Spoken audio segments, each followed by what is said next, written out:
آج میں آپ سے کہتا ہوں کہ عوام سے پوچھو، اور تم اس کے باوجود کہ دعوے دار ہو کہ اکثریت ہمارے ساتھ ہے، کیوں فرار کا راستہ اختیار کر رہے ہیں؟ ایک بات ضرور کہنا چاہتے ہیں کہ آپ انضمام کی تجویز لائیں، آپ الگ صوبے کی تجویز لائیں، آپ پرانی پوزیشن کو بحال کرنے کی تجویز لائیں، لیکن وہ اس وقت منظور ہوگی جب قبائل کا عوام اور اس کی اکثریت اس کو ووٹ دے گا۔ یہ تھے مولانا فضل الرحمان، جن کا کہنا تھا کہ فاٹا میں اصلاحات سے پہلے فاٹا کے عوام سے ریفرینڈم کرایا جائے۔ دوسری جانب قومی اسمبلی میں فاٹا کے پارلیمانی لیڈر شاہ جی گل آفریدی نے اعلان کیا ہے کہ اگر حکومت نے 12 مارچ تک فاٹا اصلاحات پر عمل درآمد شروع نہ کیا تو اس کے بعد قبائلی عوام اسلام آباد کی گورنمنٹ انسٹالیشنز میں کام روک دیں گے، کیونکہ فاٹا کی جو 9 ایجنسیز ہیں ان میں آج بھی کالج، ہسپتال، یونیورسٹی اور صاف پانی آزادی کے 70 سالوں کے بعد بھی ایگزسٹ نہیں کرتا ہے۔ شاہ جی بڑے معصوم آدمی ہیں، پچھلے 70 سالوں میں جو اصلاحات ممکن نہیں ہو سکی ہیں اگلے 33 سالوں میں کس طرح ممکن ہو سکیں گی؟ اسی پر اس سیگمنٹ میں ہم بات کریں گے۔ ہمیں جوائن کریں گے افرا صاحب کھٹک، رہنما ANP کے، اور ہمارے ساتھ موجود ہوں گے اعجاز محمد صاحب، ماہر قانون ہیں۔ افرا صاحب بہت شکریہ آپ کے وقت کے لیے۔ یہ بتائیے گا کہ فاٹا میں اصلاحات کا ہر کچھ عرصے کے بعد ذکر کیا جاتا ہے، لیکن پریکٹیکلی یہ اصلاحات ممکن نہیں ہو پاتی، اور اب تو وفاقی کابینہ نے ان اصلاحات کو اپنے ایجنڈے سے نکال بھی دیا ہے۔ دیکھیے جی، یہ اصلاحات تو اس کمیٹی کی سفارش تھی جو موجودہ حکومت نے مقرر کی تھی، اور اس کمیٹی نے دورے کرنے کے بعد یہ فیصلہ کیا تھا کہ فاٹا کے عوام کی اکثریت خیبر پختونخوا کے ساتھ انضمام۔ جی افرا صاحب آپ کو آواز آ رہی ہے؟ جی آ رہی ہے۔ جی کنٹینیو کیجئے گا۔ جی میری گزارش یہ ہے کہ کمیٹی کا کہنا یہ تھا کہ فاٹا کے عوام کو عدلیہ کا حق دیا جائے، ان کو پاکستان کے شہریوں جیسے بنیادی حقوق دی جائیں جو آئین میں درج ہیں۔ تو اس کے لیے موجودہ حکومت نے خود ایک پروسیس شروع کیا تھا۔ اب عجیب و غریب عمل دیکھنے میں آ رہا ہے کہ حکومت کی 2 اتحادی پارٹیاں ان اصلاحات کی مخالفت میں لگی ہوئی ہیں، جٹی ہوئی ہیں، اور دوسری طرف فاٹا کے عوام اور سیاسی پارٹیوں کی اکثریت اس ریفارمز کی حق میں ہے، اصلاحات کے حق میں ہے۔ اور کل فاٹا کے عوام نے اسلام آباد میں بہت بڑا ایک جلسہ بھی کیا تھا، تو لیکن اس کے باوجود حکومت نے آج کی کابینہ کے اجلاس سے ایک ایجنڈے سے اس مسئلے کو نکال دیا ہے۔ اس سے ایک بے چینی کی لہر دوڑ گئی ہے، اور ایسے نظر آ رہا ہے کہ فاٹا کو جیسے 70 سال تک نوآبادیاتی نظام کی لپیٹ میں رکھا گیا تھا۔ بالکل ٹھیک ہے افرا صاحب یہاں پہ ذرا توقف کیجئے گا۔ اعجاز محمد صاحب آپ کی جانب آنا چاہوں گا۔ آپ کیا سمجھتے ہیں کہ اگر پچھلے 70 سالوں میں فاٹا اصلاحات نہیں ہو سکیں اور فاٹا کے عوام کو پاکستان کی مین سٹریم میں شامل نہیں کیا گیا تو اس کا ذمہ دار کون ہے؟ اور اب مولانا فضل الرحمان اور محمود خان اچکزئی کی جو مخالفت ہے وہ فاٹا کے عوام کے لیے کیا معنی رکھتی ہے؟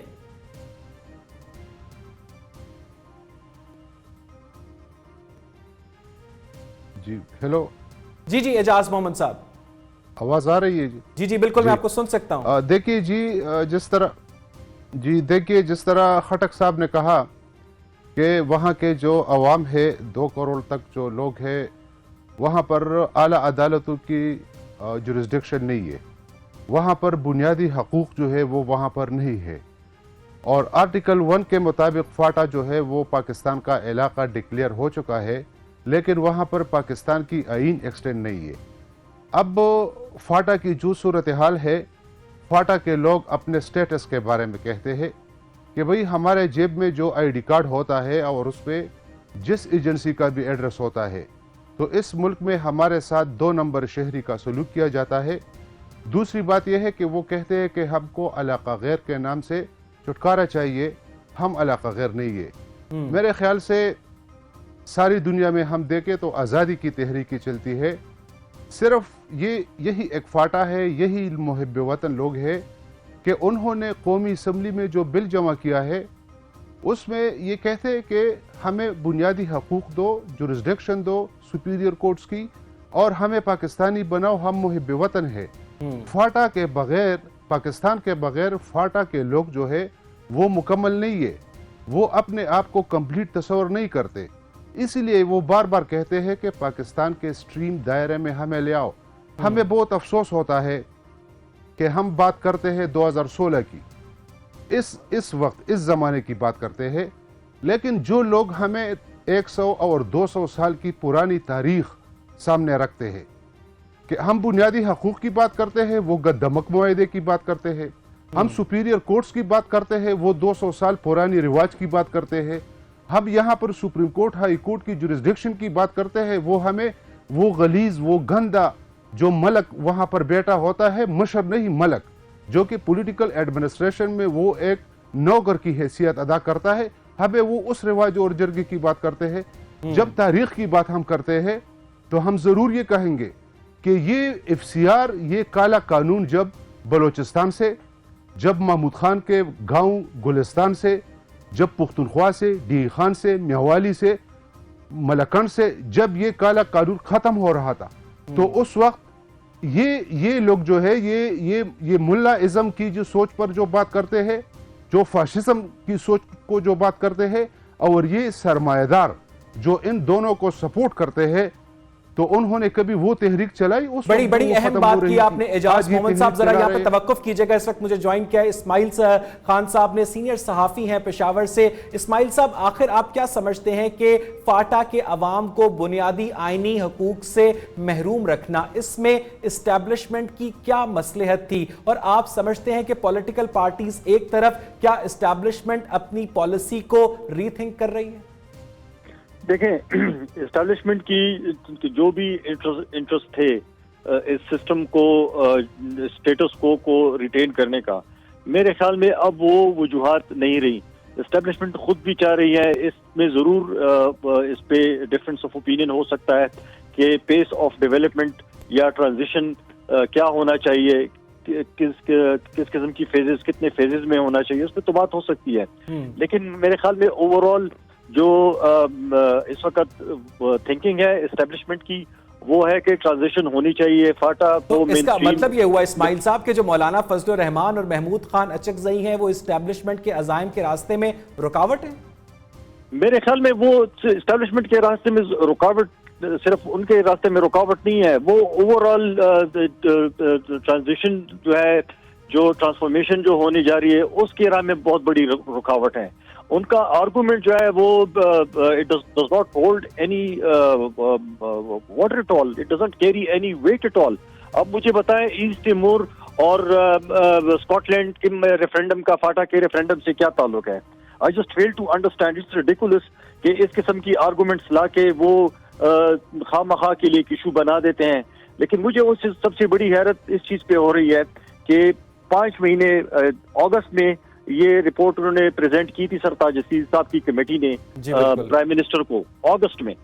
اور اٹ از بین 5-6 months، 5 مہینے تک گورنمنٹ کیا کرتی رہی؟ اگر ان کو پتا تھا کہ ان کے الائز جو ہیں اچکزئی صاحب اور مولانا فضل الرحمان صاحب کو ان کو ریزرویشنز ہیں،